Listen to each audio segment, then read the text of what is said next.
Hiya guys, today we're going to be talking about something electrifying, EV charging cables. Here at Laser Tools we do a comprehensive range of EV charging cables for the aftermarket. If your charging cable becomes damaged, it must be replaced and not repaired. So why not replace it with one from the Laser Tools range, which are all IP55 rated and fully certified. There are typically three types of charging cable. The first and most popular type is for home use and uses a standard 13 amp 3-pin plug.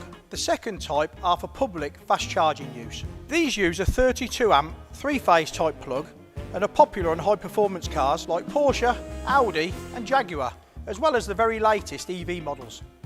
And the third type of cable is for workshop use. These are also fitted with a 32 amp 3-phase type plug. Also in the range we have two extension cables which come in a 5-metre length and are available with either a single or a 3-phase type plugs. All cables come complete with their very own carry bag for ease of storage. For more information and part numbers, why not download our new hybrid and electric vehicle brochure from our website.